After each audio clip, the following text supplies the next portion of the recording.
Iparraldeko Almeria txikia deitzen diote Herbeheretako eskualde honi. Negutegi hauek ez dira, agian espaziotik ikusiko, baina metro karratuko lortzen duten ekoizpenean oso atzera uzten dituzte Andaluziakoak.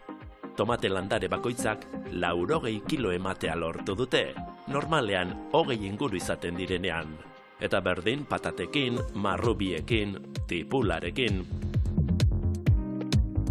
Klima alde ez duten arren, metro karratu bakoitzeko Europako batez besteko produktibitatea bikoizten dute.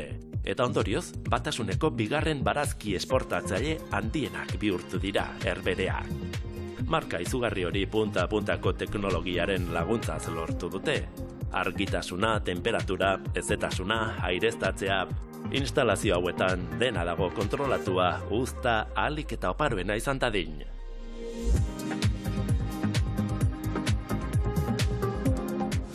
Ez gaude Herbehereetan, Errenterian gaude Gipuzkoan, eta hemen ere doitasunezko edo preziziozko nekazaritzaren aldeko apustua egiten ari dira. Sentsorika, baliabideen ustiaketa, adimenduna, robotika, ikusmen artifiziala, teknologia horiek nekazaritzan erabiliko dira datozen urteetan, baina jarraian ezagutuko ditugun instalazioetan ari dira dagoeneko erabiltzen. Teknikan, Lanbide Heziketaren ikerketa aplikatuko zentruan daukaten negutegi berezia bisitatuko dugu, eta elikagaien teknologiaren inguruko proiektu berritzaile batzuk ere ezagutuko ditugu. Has gaitezen!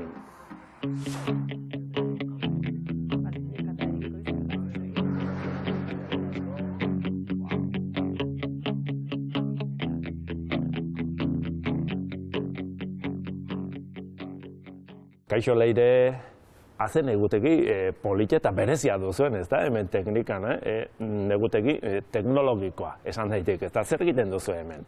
Bai, bueno, landareak ekoizteaz gain, ez, landare horien ekoizpenerako gailu desberdinak erabiltzen ditugu, eta, bueno, hauek dira, bisita hontan ikusiko ditugunak. Gailu teknologikoak eta beste sektore batzuetan oso ohikoak direnak, ez, hainbeste nekazaritzan. Hasteko adibide bat, sentsoreak, sentsorika, nekazaritza munduan, letxuak hazteko erabiltzen duzu, ezta? Nola egiten duzu? Bai, bueno, sensore bat badugu hemen, bai, hezetasun sensore bat da. Hori, berde hori, ezta? Bai, lau sakonera desberdinak dituena, eta orduan, egiten duguna da, hezetasuna neurtu. Eta horren arabera, ureztaketa martxan jartzen dugu, ala ez. Eta hor beste gailu badago? Bai, beste bat dago ondoan, baita ere, horrek neurtzen diguna da, zer nolako hezetasuna dagoen ostoan.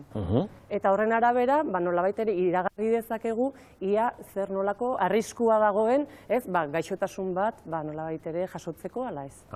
Eta, hemen bi hilara dituzu, ez? Bi zerrenda letxugenak badago aldea, bi hauen artean. Bai, badago, batean ureztapena automatikoa da, programatuta dago, eta bestean ordea egiten dugun ureztaketa da sensore horren araberako. Horregatik esan duzun informazioaren garrantzia, ez da? Informazio bilketa horren garrantzia, ez da? Hori da, eta gainera informazio bilketa horren arabera guk regulatu dezakegu ureztaketa, eta esan nahi du hori epe luze batean, ari garena dira baliabideak optimizatzen. Preziziozko edo doitasunezko nekazaritzaren lehenengo adibidea hauxe. Segiko dugu? Hori da, bai, bazen.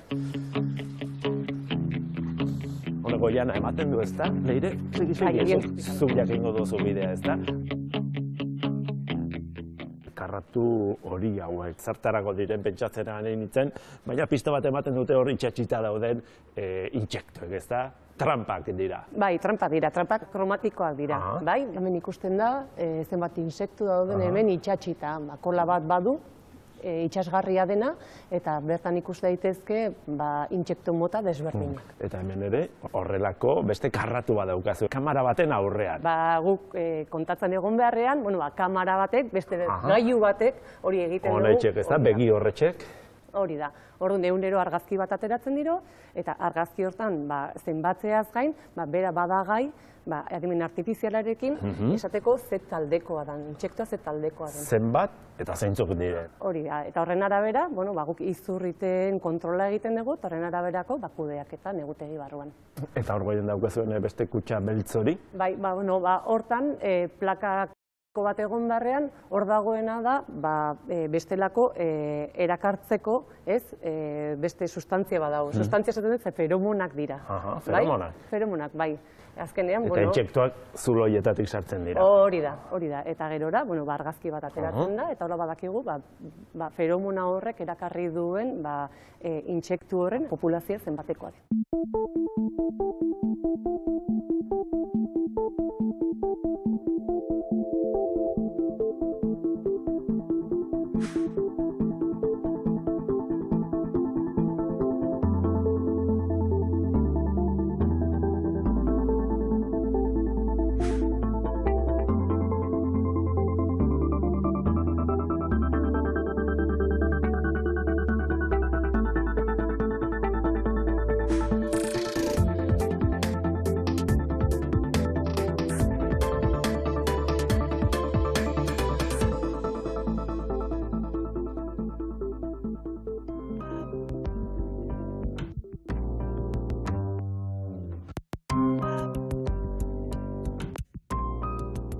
Beste leku batera ekarri gaituzu, zer dago hemen? Bai. Zaku hauetan? Hemen ez dago lurra, hemen kokozuntza dago. Kokozuntza? Hemen egiten dugun kultiboa lurri gabekoa da, eta horren ordez inertea den sustrato bat erabiltzen dugu. Kasu honetan, kokozuntza. Eta teknologia honek izena du? Bai, hidroponia. Hidroponia. Lurrik ez, pentsatzen dute hemendik ura edo sartuko zaiola, ura eta elikagaiak, ez da? Nutrienteak. Oso garrantzitsua da, landareari behar duen elikagaia ematera. Sustratonek ez dionez elikagaiek ematen, guk regulatu behar deuna da, zer nolako nutriente salda eman nahi diogu. Hau guztia, hemen lantzen ari zareten teknologia guztiek helburu dutena da, etorkizuneko nekazaritza modu bat. Lurrak urriak izango dira, ur tanta bakoitza zaindu behar da, eta teknologia hauek guztiak horretara daude bideratuta, ez da? Bai, ikusten duguna da, baliebideak alik eta gehien optimizatu inbar diana, eta behatu behar duguna da, zer nolako eragina egiten ari garen inguru girora. Orduan, ingurumenean egiteko inpaktu hori, saiatu behar geana alik eta lehen gai gutxien hartu, eta baita ere, alik eta ondakin gutxien sortu ere. Hau bai lotu nahi izaten duguna da, olako teknologiak hidroponia ez nola izan daitezken jasangarriagoak. Hau da, nola erabili ditzazkegun ekonomia zirkulara nola txertatu dezakegun proiektu honen barruan. Horretarako, saiatu izan geana da, begiratzen, ia ze soluzio organiko erabili ditzazkegun, etorkizunan ere bai, kokozuntza beharrean hemen gertu dauden hondakinak ere bai, proiektu honetan ere bai, txertatzea. Esan duzu hemen ura eta elikagaiak sartzen direla, letxuga hauek zer jaten dute? Letxuga hauek guk nahi duguna jan dezakete. Beraz kartara edo, ez? Hori da. Badakigu, espezie bakoitza badauzkala behar desberdinak egiten dituzten kanpoko giro temperaturaren arabera, eta guk posible diogu berak behar duena eman. Eta jaten dutenaren arabera guk ere horixe, jango genuk ez da, edo jango dugu ez da? Hori da, gauza da gehoz eta ezagutza gehiago daukagu, giza elikaduraren inguruan, eta orduan guk ere bai badakigu, nolabait ere elikagai hauek modu desberdin batean ekoiztu ditzazkegula. Eta gure beharretara nolabait ere doitu. Ezaugarri jakin batzuk izan izaten, adibidez kaltzioa, edo burdina, edo B12 bitamina, eta horrelakoak ez da? Bai, izan liteke. Izan liteke ez da, zergatik ez? Bai, variedade edo espezie desberdinaren arabera, hori egin ahal izango da, etorkizun batean.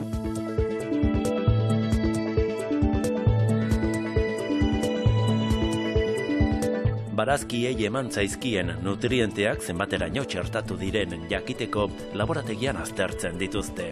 Horrela, batetik, elikagai horien propietate zehatzak ezagutzen dituzte.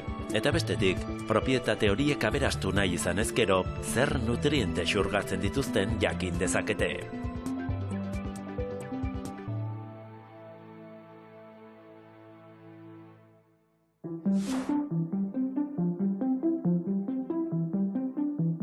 Zer jaten dugun jakitea ez da zaila. Osagaien eta nutrienteen zerrendari begiratu besterik ez da egin behar. Baina nutriente horien kopurua nahikoa den edo osasunerako ona den ala ez ulertzea beste kontu bat da. Horretarako sortu ziren nutrizio etiketak. Kontsumitzaileok jakin genezan jaten dugun hori osasungarria den ala ez. Etiketa hauek normalean supermerkatuetan saltzen dituzten ontziratutako elikagaiek izaten dituzte. Baina posible alda prestatutako jakiei ere aplikatzea. Euskal Herriko Unibertsitateko Erizaintza eta Osasunaren Sustapena Ikerketa Taldeak urrats hori eman du. Leioako Ostalaritzako Eskolako sukaldean sartu eta prestatutako platerak analizatu bituzte nutrizio etiketen lupapean. Baina zailtasun bat aurkitu dute. Ez dago bateratzerik, nutrizio sistemen artean. Herrialde bakoitzak bere nutrizio sistema dituelako, horrek esan nahi du elikagaiak modu desberdin batean neurtzen edo ebaluatzen dute. Guztira 7 etiketatze sistema konparatu dituzte. 4 semaforo sistema erabiltzen dute. 2 abisu zigiluak. Eta batek izarrekin egiten du puntuaketa. Batzuek oso antzekoak direla eman dezakeen arren, emaitzak erabat ezberdinak dira. Etiketatze sistema bakoitzak bere baldintzak eta bere ezaugarriak ditu. Adibidez, Nutri-Score sistema fibra ebaluatzen ditu, fibra, proteina, barazkiak, eta txileko sistema ordea beste gauzak, sodioa, azukre gehituta, besteak beste. Sistema batzuen eta besteen arteko aldearen arrazoia nutrizio piramideetan dago. Izan ere, herri bakoitzak bere piramide propioa du, eta populazioak dituen osasun arazoen arabera, arreta osagai batean edo bestean jartzen du. Bestalde, komunitate zientifikoak zalantzan jartzen ditu sistema horiek. Parametro asko ez baitituzte kontuan hartzen. Adibidez, gurean erabiltzen den Nutri-Score sistemak ez ditu gantz onak eta txarrak bereizten. Hala, oliba olioa izkiarekin etiketatuta dago, naiz eta bere onurak zientifikoki frogatuak egon. Eta ez da zerrenda beltz horretan dagoen elikagai bakarra. Etiketatze sistemak ez dira perfektuak, denek bere mugak dituzte. Izan ere, elikagai batzuk naiz eta osasungarria izan ez osasungarritzat sailkatzen dira. Adibidez, fruitu lehorrak Nutri-Score kasuan. Baina sistema guztien akats nagusia da ez diotela begiratzen elikagaiak prestatzeko moduari. Nutrizio sistemak, adibidez, ez dute txarto baloratzen elikagai ultraprozesatuak. Sailkatzen dira modu berean, ontziratutako elikagaiak, kontserbatuak eta ultraprozesatuak. Konparatu dituzten 7 sistemetatik Nutri-Score da osoena. 14 parametro neurtzen ditu eta aztertu dituzten 170 plater prestatuetatik ez osasungarri etiketarekin gehien sailkatu dituena da. Horrek ez du esan nahi egokia denik. Izan ere, zientzialariek uste dute, oro har etiketa horiek elikagai batzuk baztertzera eramaten gaituztela, jateko ohitura osasungarriak sustatu ordez. Ideia ona izango litzateke konbinatzea gaur egun dauzkagun nutriosistemak. Nutrizio sistema on bat osoagoa lortzeko. Eta bestetik nazioarteko erakundeen, gobernuen, elikadura agintarien arteko lankidetza sustatzea, ondo egoke, beti ere populazioarekin batera, nutriosistema berri bat, ulergarriagoa eta fidagarriagoa guztiontzat lortzeko. Nutrizio etiketatze sistema oso eta ulergarri bat izatea, urrats garrantzitsua izango litzateke osasun publikoa hobetzeko.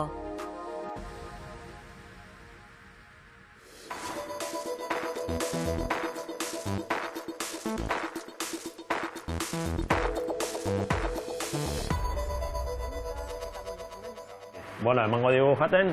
Bai, ausartzea? Venga, zer dago hemen? Hemen tenkak daude. Tenkak daude, ez dira ikusten, baina hor daude. Bai. Hor goian dagoen egutegia. Eta hemen behan arrainak.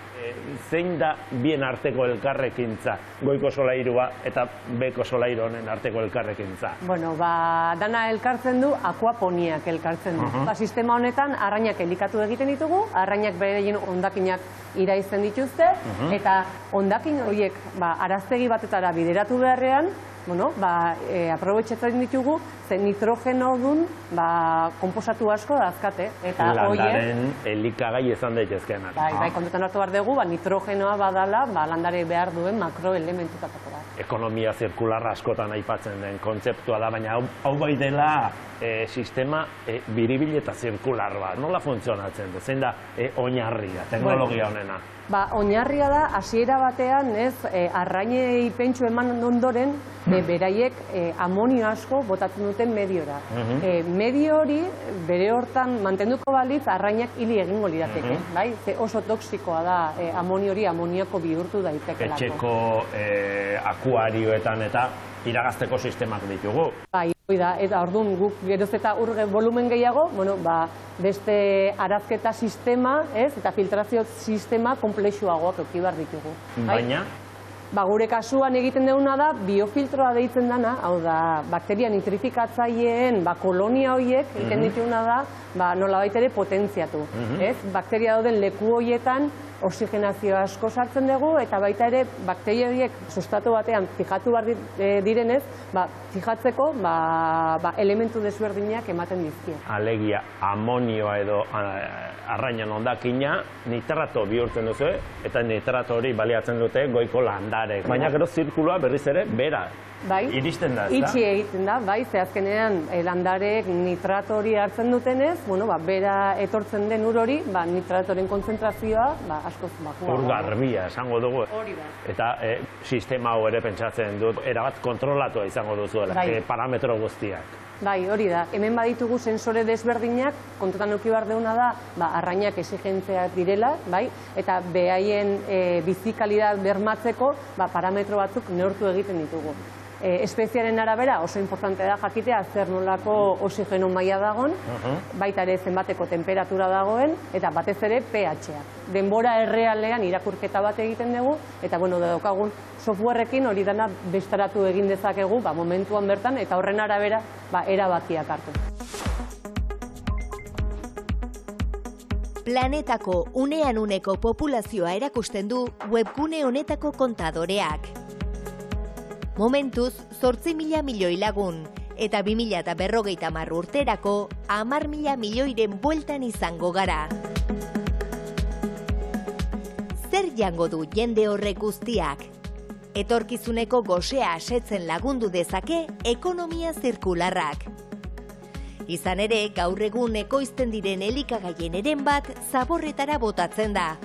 Horri industriak sortzen dituen azpiproduktuak gehitu behar zaizkio. Ondorioa, milaka eta milaka tona elikagai hondakin alferrik galtzen dira.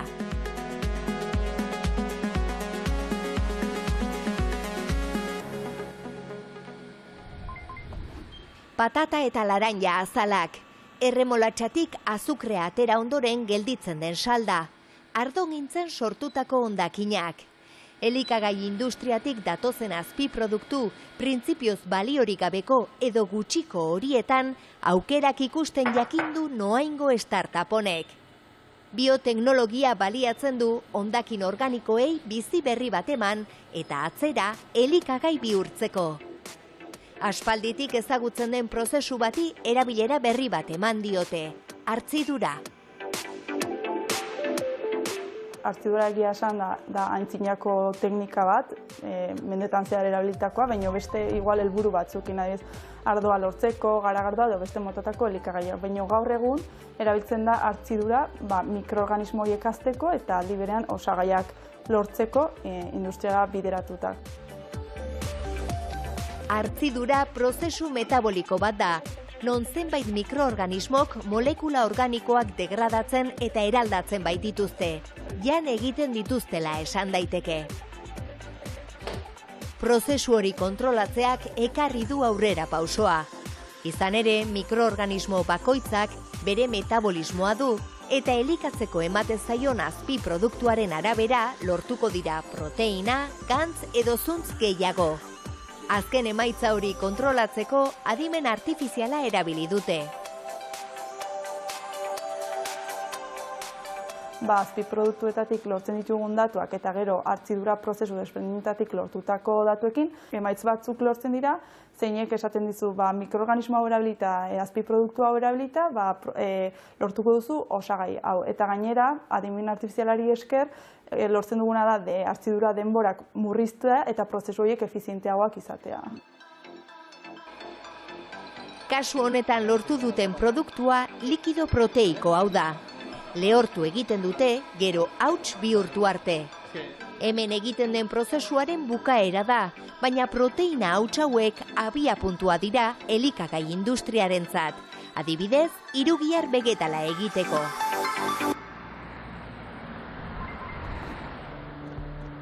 Ez oso urruti du egoitza Kokus enpresak Iruñean. Aspalditik erabiltzen dira 3D inprimagailuak askotariko ehunak inprimatzeko, adibidez, giza ehunak. Hemen, ehun jangarriak sortzen dituzten makinak diseinatzen dituzte.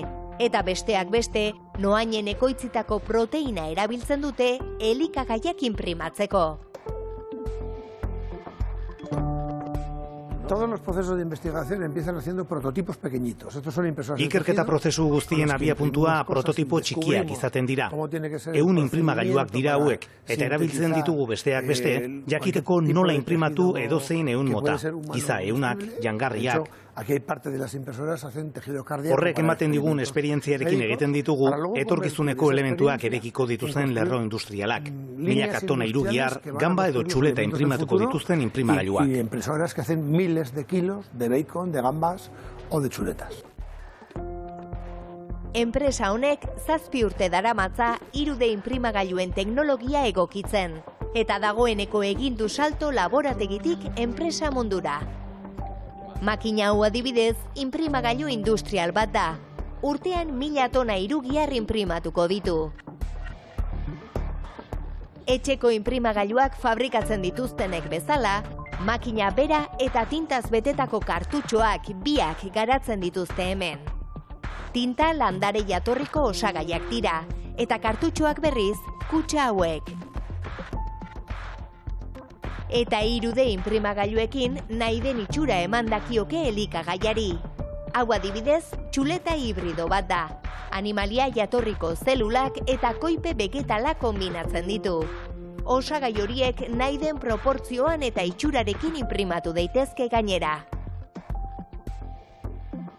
Egiten duguna da, haragitzatia definitu nola nahi duguna izatea, koipea, barruko koipea eta kanpoko koipea. Koipe hauei sartzen aldiegu beste elementu batzuk, omega 3 bezala, eta zergatik ez haragia jan, baina beste osasuntsu ingrediente batzuekin ideia on bat dela pentsatzen dugu, ez?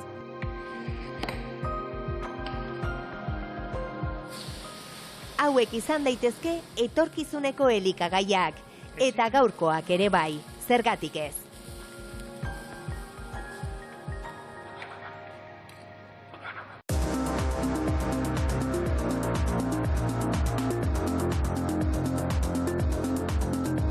Dieta vegetala proteinatan pobrea da? Gezurra! Askotan entzun dugu animalia jatorriko proteinak osoak direla eta vegetalak ez. Baina lekari batzuek esaterako, garbantzuek, babarrun mota batzuek edo sojak proteina osoak dituzte. Hau da, 9 aminoazido esentzialak dituzte, haragiaren proteinak bezalaxe. Elikagai vegetal horiek gainera erraz digeritzen dira eta gorputzak irentsitako proteinaren zati handi bat atxikitzen du. Egia da barazkietan oinarritutako dieta egiten dutenek osagarriak hartu behar dituztela osasuntsu egoteko, hala nola D eta B12 vitaminak, mineral batzuk eta gantzazido batzuk, baina proteinak bai, barazkietatik lortu ditzakete.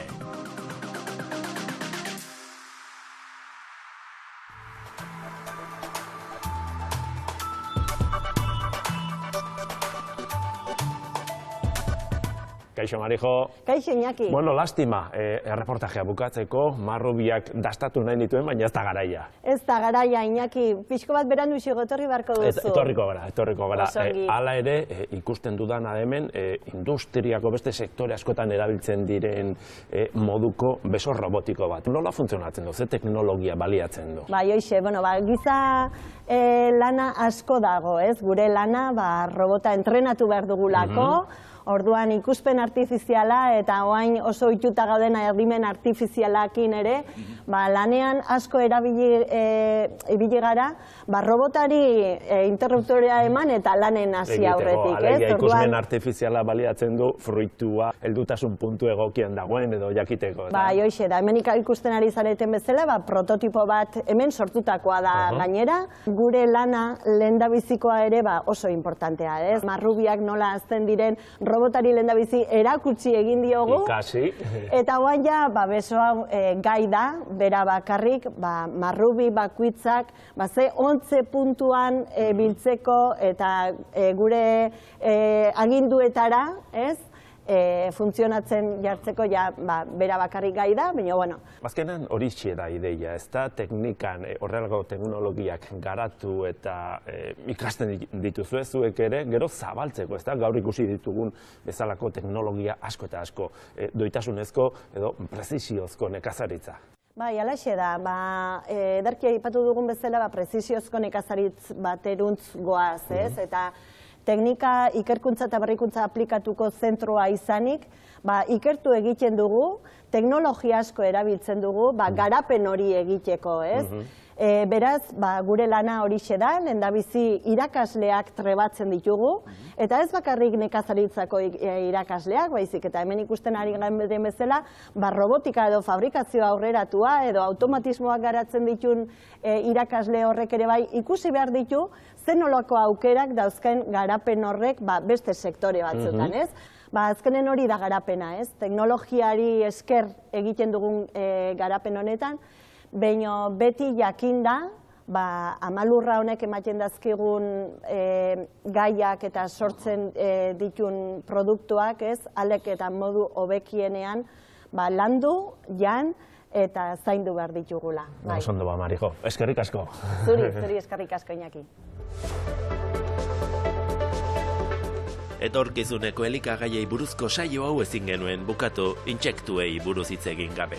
Hainbat kulturatan ohiko jakia dira, baina ez dira oraindik mundu osora zabaldu, abantailak askotarikoak diren arren.